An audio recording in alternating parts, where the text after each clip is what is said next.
Hello, everybody, and welcome to our depreciation practice exercise covering the topic of straight line depreciation. So, with this particular video, we are going to go through three different scenarios regarding straight line. The first scenario is when the expected life equals the actual life. So, in this case, we have an expected life of 5 years and it's going to last 5 years. We're going to use it for 5 years before we dispose of it. The second scenario is when we expected 5 years, but we're only going to get 4 years out of it before we dispose of it. We'll talk about how to handle that. And the third scenario is when we expected 5 years, but then at the end of the 5 years, we realize, hey, we can use this for another year. So there are a few things that come into play with that particular scenario. So we're going to go through this example, talk about how to calculate straight line depreciation, and then what I want to mention is that the disposal itself, which could lead to a gain or a loss on the sale of that asset, that'll be discussed in another video altogether, and we'll have one for each of the methods there as well. So let's take a look at this problem. It says Lenny's Widget Factory purchased a machine costing $257,500 with an expected life of 5 years and an estimated $20,000 salvage value. The machine was placed into service on January 1st of year one. Now, we also get some information. A lot of times when you're dealing with these depreciation problems, they're going to have you calculate depreciation under multiple methods. So what they'll give you is some information on how many units or how many hours that it was used during the year, during each year. But what I want to tell you right off the bat is that we don't need this data for straight line depreciation. We will need it later on for the units of production method, but we don't need it for straight line. But I do want to point one thing out here, though. So during years 1 and 2, they produced units, and then all of a sudden in year 3, they did not produce any units at all because they apparently switched over to the production of other products, and maybe they didn't need to use this machine. Under straight line depreciation, that would not matter. You'd still take depreciation for year 3. Barring any very extraordinary circumstances. So if it was a temporarily idle machine, you would still record depreciation on it, even if you didn't use it for that year. Now, if you retired it early, that's a different story. But here it's not retired, it's just temporary. And then back in years 4 and 5, they produced more units again.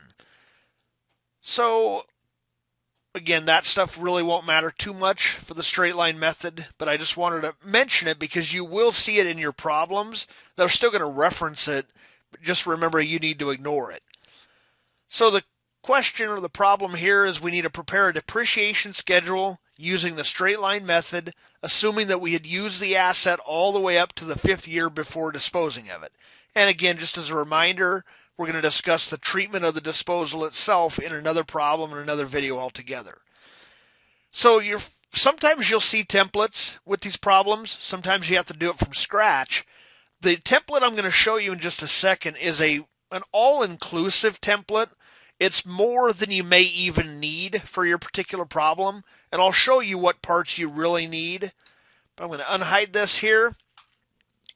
And what I have enough years. I have 5 years of data.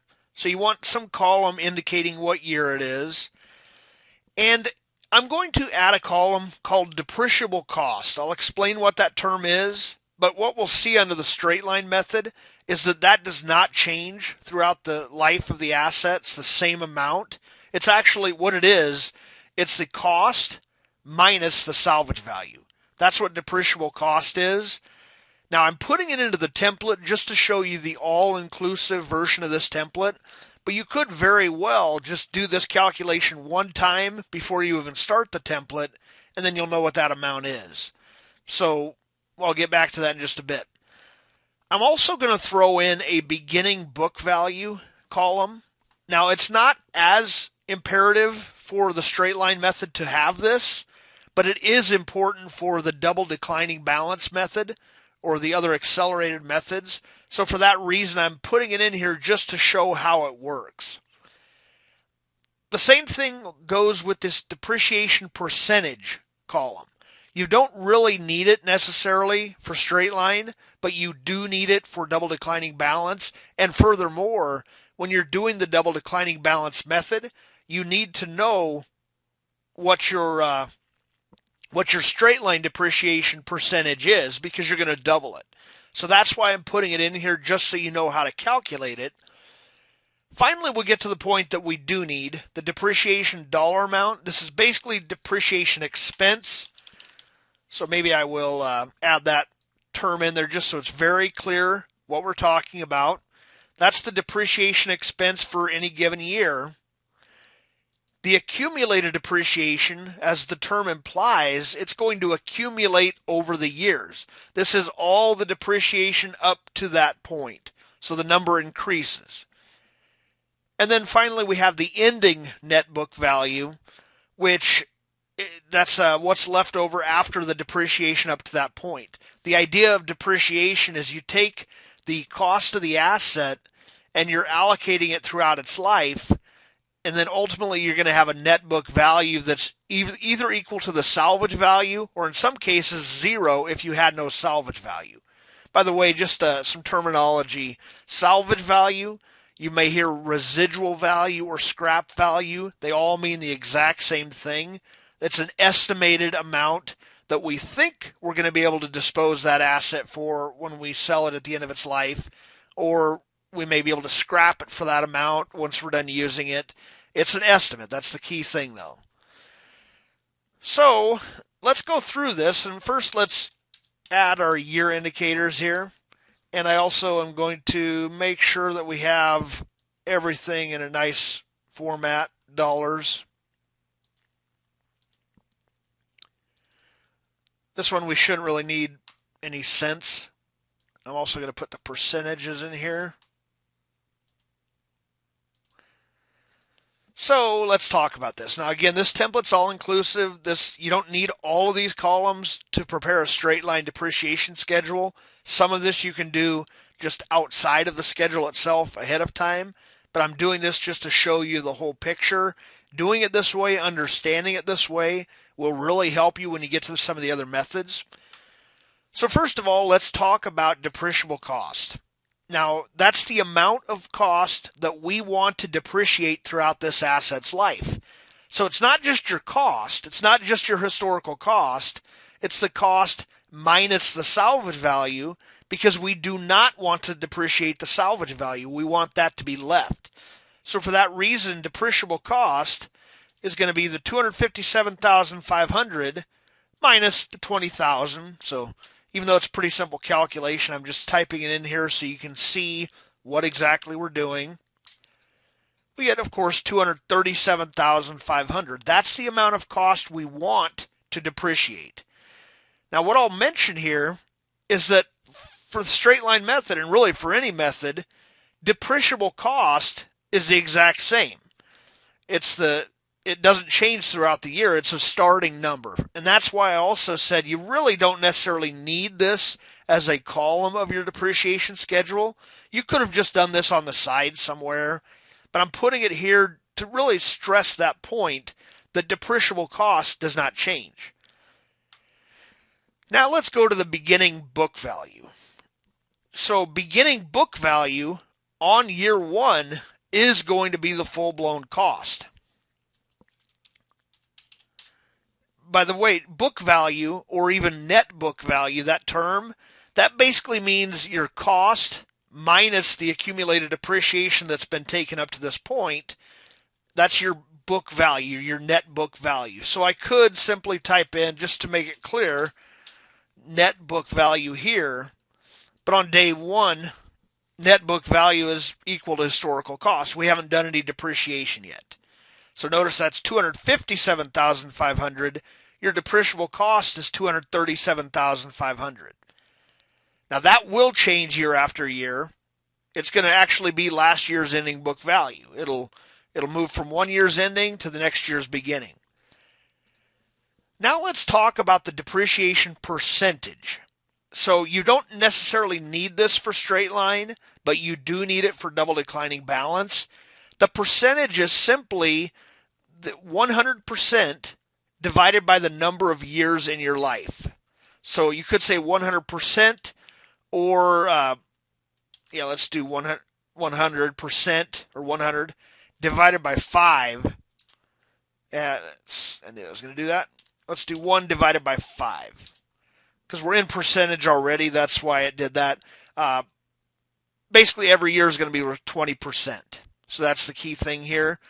So if you don't have it formatted as a percentage, you could do 100 divided by 5 and you get 20, and then you just have to know, hey, that's a percentage.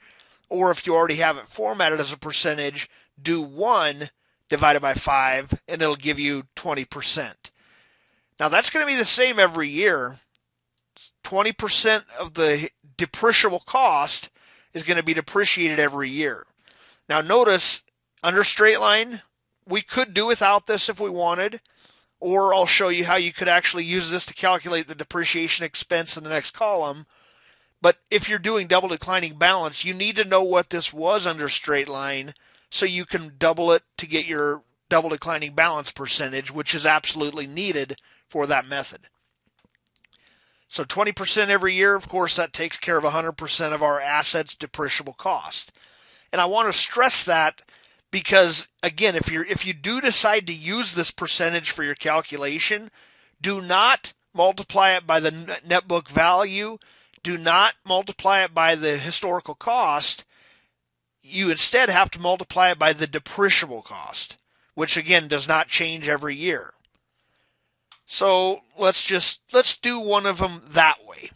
Let's say 20% multiplied by the depreciable cost of $237,500. That tells us that, hey, this year is $47,500. That's how much we're going to depreciate. Now, the thing about straight line depreciation is that every year is going to be exactly the same. So once I know that, I could just populate these other years with $47,500 and be good to go. But I want to show you the other method, probably the more common method for calculating straight line depreciation. And that is simply to take the depreciable cost, which again was historical cost minus salvage value, and then just divide it by the number of years. 5, divided by 5. Notice that gives you the same thing, 47,500. So that's just another way to get that same amount. Again, I don't really have to calculate that every time because I know under straight line it's going to be identical every year. So now let's take a look at accumulated depreciation. Accumulated depreciation for year 1 is pretty easy. It's going to be 1 year of depreciation. That's all you've accumulated up to this point. Now, if I could go a couple of different ways. Under straight line, I could just keep adding $47,500 on top of that if I wanted to. I don't need to fill out the rest of the columns to do that.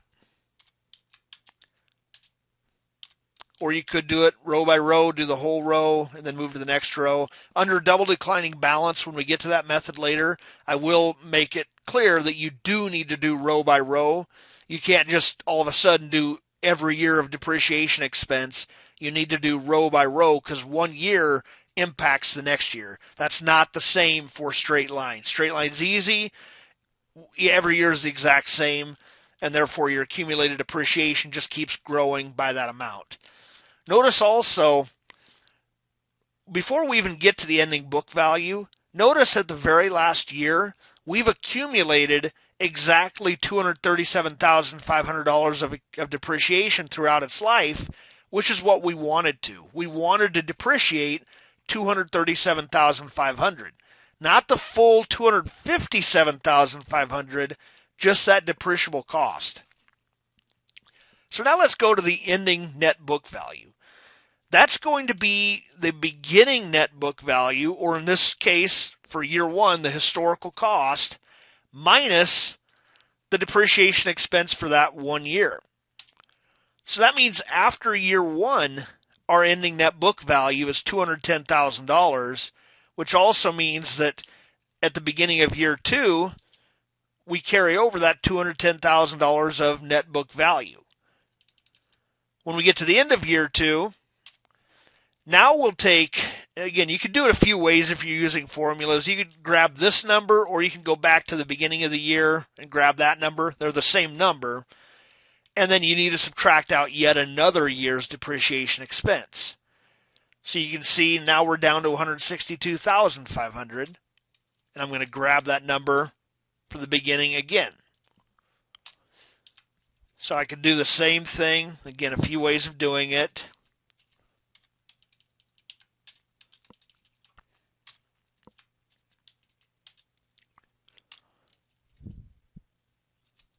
Oops, got to get this one.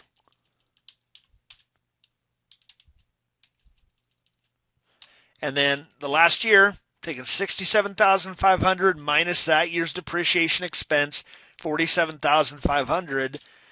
And as expected, we end up with $20,000 ending net book value, which is exactly where we wanted to be, because that means we're in the salvage value. We're at the salvage value. That was our goal. We wanted to end up exactly with the salvage value.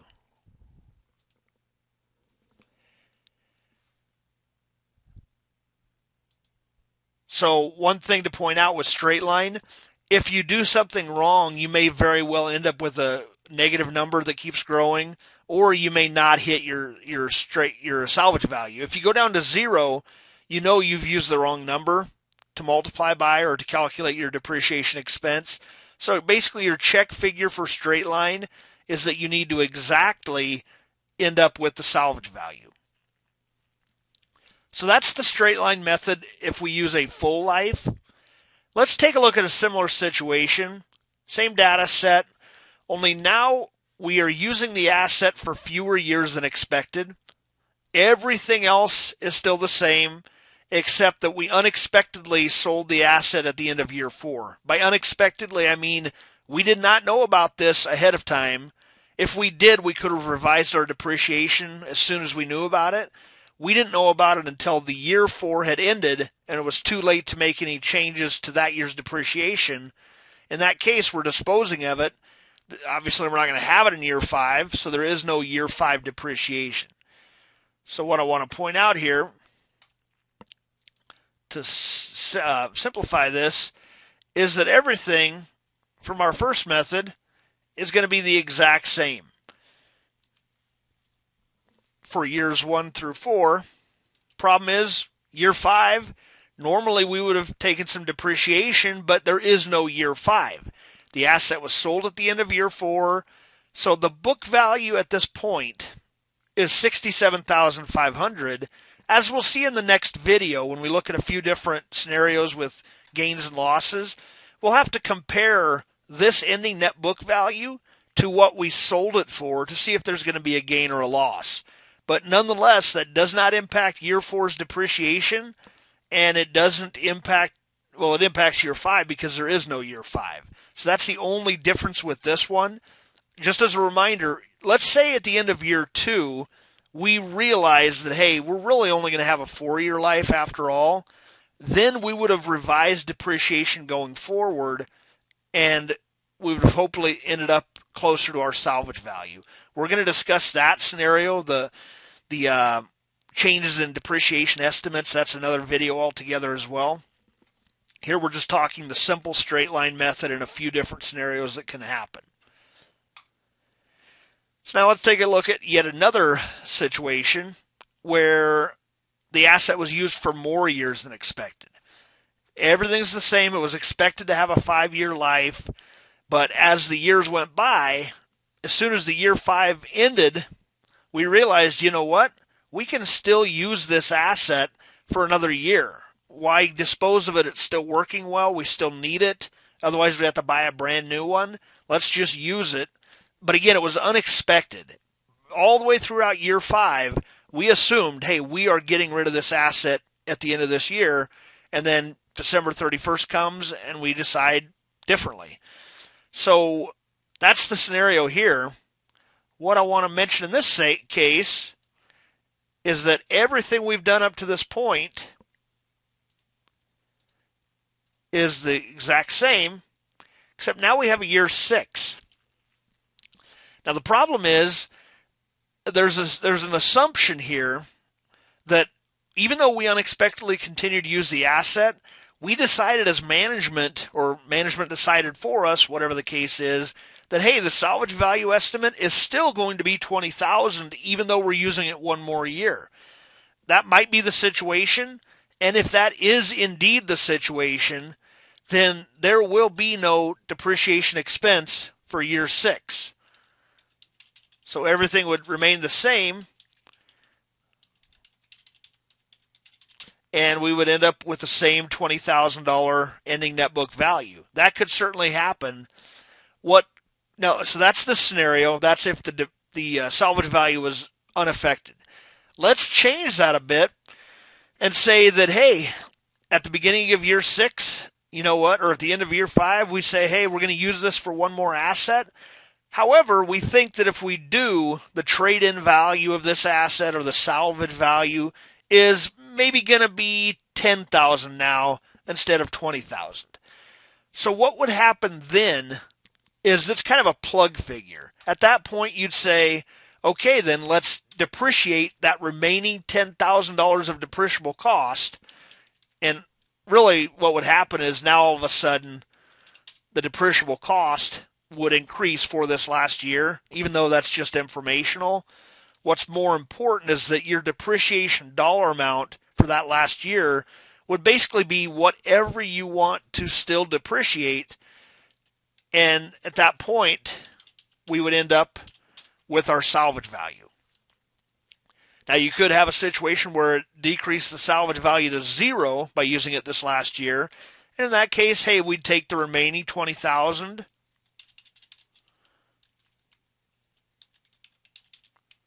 and I guess in that case, depreciable cost becomes $257,500 as well, and we'd knock it all the way down to 0. It just depends on what your data set is, but don't make any assumptions. They'll usually, if you see this type of problem, they'll have to tell you what's going on. So hopefully that has helped to clarify the various scenarios you can have with the straight line method. We're going to be taking a look at these methods in another video dealing with the disposal of the assets for various things, whether it was early, late, mid-year, do you have a gain or a loss? We'll talk about all of that in another video. And we'll also have videos covering the units of production method, the double declining balance method, and even the method known as the sum of the year's digits. It's kind of an interesting little method that's not very commonly used, but it's good to have that video available for you. So I hope this has helped to clarify this topic. I thank you for your time, and I look forward to talking to you in the next video. Have a good one.